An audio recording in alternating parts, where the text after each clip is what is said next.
ప్రియమైన వెలిగింపు శ్రోతలకు యేసు ప్రభు నామములో శుభాలు తెలియజేసుకుంటున్నాను. మరి ఒక వారం దేవుని మాటలు ఉండడానికి దేవుడు మనకిచ్చిన సమయం కొరకై దేవునికి వందనాలు చెల్లించుకుంటూ చిన్న ప్రార్థన చేసుకుని దేవుని మాటలు విందాం. కృపా సత్య సంపూర్ణమైన మా ప్రియ పరలోకపు తండ్రి, మా మంచి రక్షకుడా, మా మంచి బోధకుడా, మీకు వందనాలు చెల్లిస్తా ఉన్నాను. అనేక వారాలుగా మీ మాటలు వినడానికి, వాక్యపు వెలుగులో మా జీవితాలను పరిశీలన చేసుకోవడానికి మీరు ఇచ్చిన ఈ శ్రేష్టమైన సమయం కొరకే స్తోత్రం చెల్లిస్తూ ఉన్నాను. దేవ, ఇది నాన్న నేర్చుకోబోతా ఉన్న అంశాన్ని మా అందరికీ అర్థవంతంగా బోధించమని వేడుకుంటూ మీ కృపల స్థలకి సమయాన్ని అప్పగిస్తూ యేసు ప్రభు నామంలో అడిగి వేడుకొని ప్రార్థిస్తున్నాం తండ్రి, ఆమెన్. ప్రియ శ్రోతలు, నవీన నాగరిక ప్రపంచంలో సమయం పరిగెడతా ఉంది. ఆ సమయం వెంట మానవ జాతి మొత్తం పరిగెడుతూనే ఉంది. పరిగెడుతున్న క్రమంలో, అంటే ఆ ఆందోళనలో లేదా తొందరలో కొన్ని విలువైన వాటిని మర్చిపోతే మనం పడే వేదన అంత ఇంత కాదు. మీరు ఊరెళ్ళాలి, సమయం అవుతుంది. ఆ సమయంలో లగేజ్ తీసుకుని బయలుదేరి వెళ్ళిపోతా ఉన్నారు స్టేషన్కి అనుకోండి. ఆ స్టేషన్కి వెళ్ళాల్సిన సమయంలో మీరు చేసుకున్న టికెట్ ఇంటి దగ్గర మర్చిపోతే ట్రైన్ వస్తుంది, మీ ప్రయాణం మధ్యలో ఉంది, ప్రయాణానికి కావలసినటువంటి టికెట్ ఇంట్లో ఉంది. అలాంటి సమయంలో మీ ఆందోళన ఎలా ఉంటుందో ఒకసారి ఆలోచించండి. మీరు అనుకోవచ్చేమో, ఇంటి దగ్గర ఎందుకు ఉంటుందండి, ఫోన్లో ఉంటుంది కదా అని. రైల్వే స్టేషన్లోకి వెళ్ళి రిజర్వేషన్ చేయించుకున్నప్పుడు టీసీ గారు అడిగేది ఆ టికెట్నే కానీ మీ వాట్సాప్కి వచ్చిన మెసేజ్ని కాదు. ఉదాహరణకు అలా చెప్తా ఉన్నాం మనం. ఇలాంటి సందిగ్ధంలో వెనక్కి వెళ్తే ట్రైన్ వెళ్ళిపోతుంది, ముందుకు వెళ్తే ట్రైన్ ఎక్కించుకోరు. అలాంటి పరిస్థితుల్లో మన జీవితంలో చాలాసార్లు అందరికీ కాకపోయినా కొంతమందికి ఎదురై ఉండొచ్చు. ఒక టికెట్ విషయమే కాదు కానీ అత్యవసరమైన కార్డు కానీ ఫైల్ కానీ అలాంటివి మనం మర్చిపోవడం సహజం. అలాంటి సమయంలో మనం వెంటనే చేసే పని ప్రత్యామ్నాయం ఏంటి అని, ఆల్టర్నేటివ్ ఏంటి అని. అలా ప్రపంచంలో ప్రతిదానికి ఏదో ఒక ఆల్టర్నేట్ ఉంటుంది. కేబుల్ మర్చిపోతే పక్కన నడుపుకోవచ్చు, లేకపోతే ట్రైన్లో కొనుక్కోవచ్చు. డ్రెస్ మర్చిపోతే షాప్లో పర్చేస్ చేసుకోవచ్చు, లేదా ఉన్నదాన్ని ఉతికి మళ్ళీ వేసుకోవచ్చు. ఇలా అన్నిటికీ ఆల్టర్నేట్ ఉంది. అయితే మనిషి జీవితంలో దేవుణ్ణి కలుసుకోవాలంటే అంటే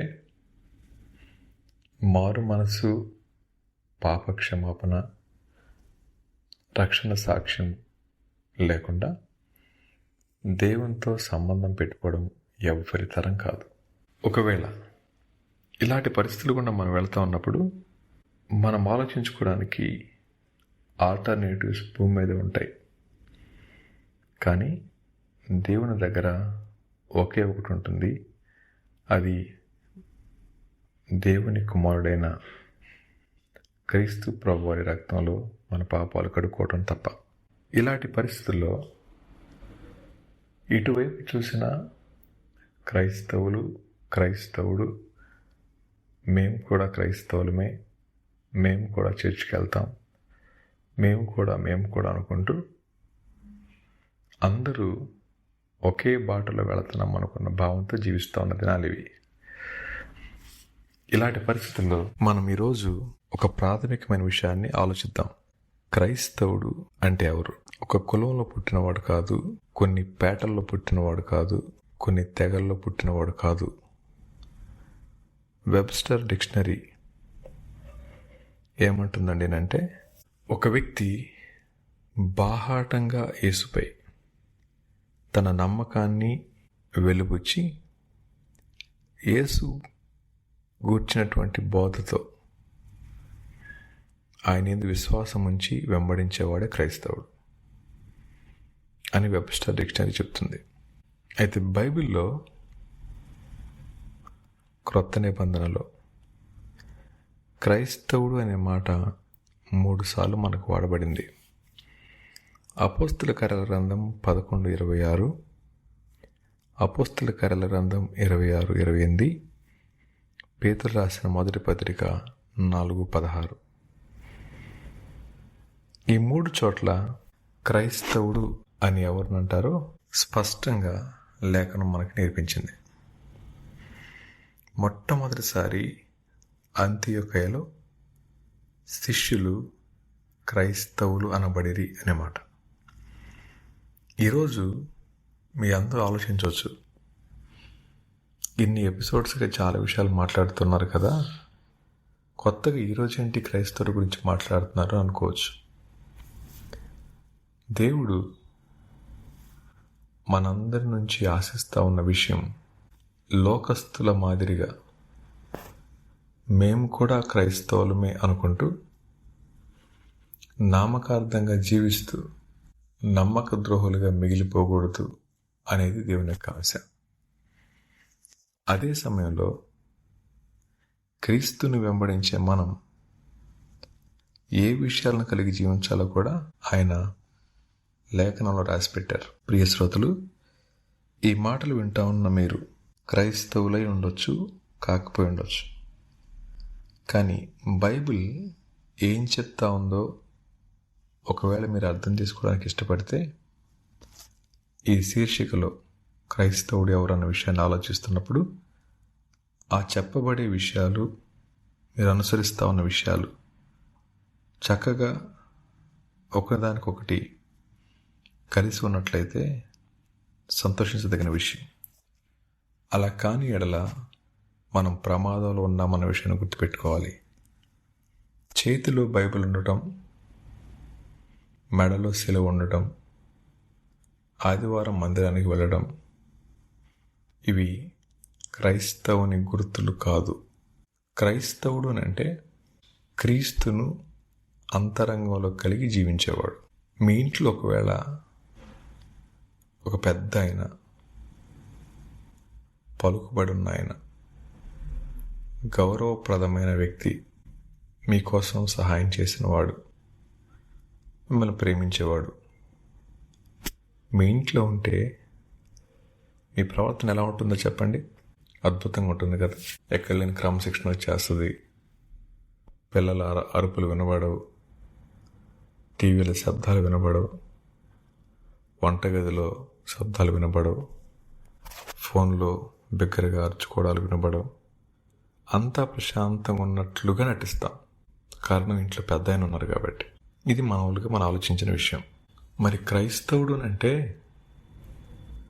బైబిల్ ఇచ్చిన అర్థం దగ్గర మారు మనస్సు పొందినవాడు అనే మాట కదా చెప్పింది.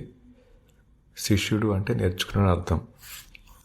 మారు మనస్సు పొందినవాడు అని చెప్పిన తర్వాత ఆ మారు మనస్సు పొందిన మనం ఏ విధంగా జీవించాలి అని అంటే, ఇంట్లో గెస్ట్ ఉన్నాడు, మారు మనసు పొందిన వాడి హృదయంలో క్రీస్తున్నాడు. ఆయన మనలో, మనతో ఉన్నాడు అనే స్పృహ మనం కలిగి ఉంటే మనం ఎలా అయితే అలా జీవించలేం, ఎలా అయితే అలా మాట్లాడలేం, మన ప్రవర్తన పాడు చేసుకోలేం. ప్రతి విషయంలో మనం జాగ్రత్త తీసుకుంటాం. మరి ఇప్పుడు మన హృదయంలో దేవుడు నివసిస్తూ ఉన్నట్లయితే ఆయన ఆశించే 3 విషయాలు. తిమోతికి రాసిన మొదటి పత్రిక 6వ అధ్యాయం 14వ వచనం.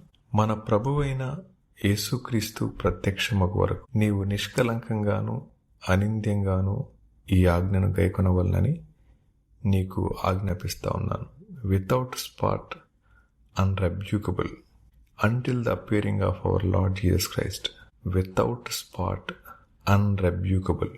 క్రైస్తవుని నుంచి దేవుడు ఆశిస్తూ ఉన్న ఇక్కడ 2 విషయాలు ఉన్నాయి. వేరొక చోట ఫిలిప్పీలకు రాసిన పత్రిక 2లో ఇంకొక వచనం ఉంది, అది మళ్ళా చూపిస్తాను. 14లో దేవుడు క్రైస్తవుని అని చెప్పుకునేవాడి నుంచి కాదు, క్రీస్తును కలిగి ఉన్నాం అని చెప్పి జీవించే వారి జీవితాల్లో ఆయన ఆశిస్తూ ఉన్న విషయం నిష్కలంకంగా బతకండి, అనింద్యంగా బతకండి. ప్రియ శ్రోతలు, ఈ దినాన మనం వింటా ఉన్న ఈ మాట దేవుడు మనకి ఆజ్ఞగా ఇచ్చారు. క్రైస్తవుడు ఈ లోకంలో నిష్కలంకంగా బ్రతకాలి, అనింద్యంగా బ్రతకాలి. ఇప్పుడు మీరు అనే ఆలోచన అలా సాధ్యం కాదు కదా అని. అలా సాధ్యం కాని విషయాల్ని రాసి ఇబ్బంది పెట్టేవాడు కాదు దేవుడు. అది మనకు అర్థమైతే ఆ మాట మనం వాడకూడదు. కాబట్టి ఈ ముందున్న ఎపిసోడ్స్లో ఒక క్రైస్తవుడు, క్రీస్తును కలిగినవాడు ఈ భూమి మీద ఎలా జీవించాలి అనే దాన్ని ప్రారంభించుకున్నాం.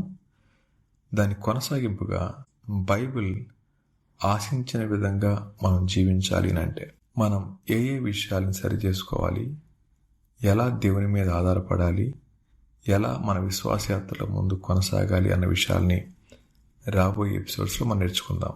అంతవరకు మీరు చేయవలసిన ఒక చిన్న పని, అనింద్యంగా బతకడానికి, నిష్కలంకంగా బతకడానికి మీ వంతు ప్రయత్నం మీరు చేయడం మొదలుపెట్టండి. ఒకవేళ వచ్చే వారం మనం ఈ విషయాన్ని డిస్కస్ చేసుకుంటా ఉన్నప్పుడు మీ ఆలోచనలు, మనం డిస్కస్ చేసుకునే ఆలోచనలు మ్యాచ్ అయితే దేవునికి వందనాలు చెప్దాం. అలా కాకపోతే మనం ఒకరినొకరు హెచ్చరించుకొని మన జీవితాల్ని దేవుని మహిమార్థమై ఈ భూమి మీద జీవించడానికి దేవుని సహాయం కోరుకుందాం. ప్రియ శ్రోతలు, దేవుడు ఆశించిన విధంగా జీవించగలిగేది ఇక్కడ మాత్రమే. అలా జీవించగలిగిన రోజున దేవుని నామానికి మహిమ వస్తుంది, తద్వారా మన జీవితాలకి మెలకలుగుతుంది. అటు రీతిగా దేవుడు మనకి సహాయం చేయనుగాక. తిరిగి మిగిలిన విషయాలను మరొక వారం మళ్ళా తెలుసుకునే పర్యంతం దేవుడు మనందరికీ తోడుగా ఉండునుగాక. ఆమేన్.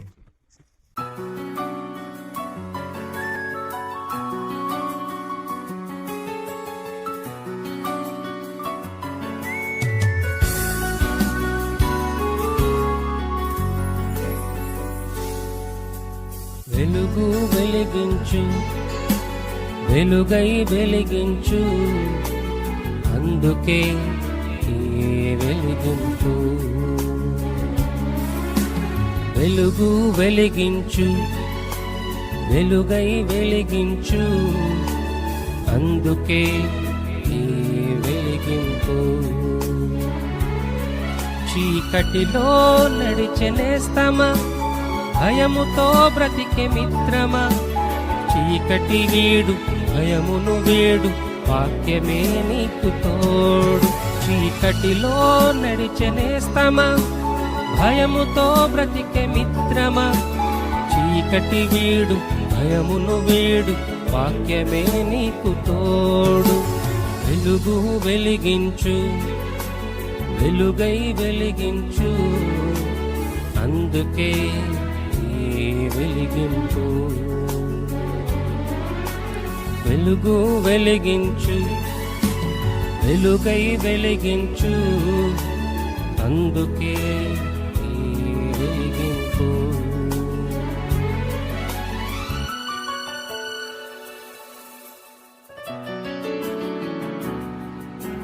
భ్రమలలో బ్రతికే సోదర, భద్రత వెతికే సోదరి, భ్రమలను తీసి భద్రతనిచ్చు, వాక్యమే నీకు తోడు. భ్రమలలో బ్రతికే సోదర, భద్రత వెతికే సోదరి, భ్రమలను తీసి భద్రతనిచ్చు, వాక్యమే నీకు తోడు. వెలుగు వెలిగించు, వెలుగై వెలిగించు, అందుకే వెలిగింపు. వెలుగు వెలిగించు, వెలుగై వెలిగించు, అందుకే వెలిగింపు. అందుకే వెలిగింపు. అందుకే వెలిగింపు.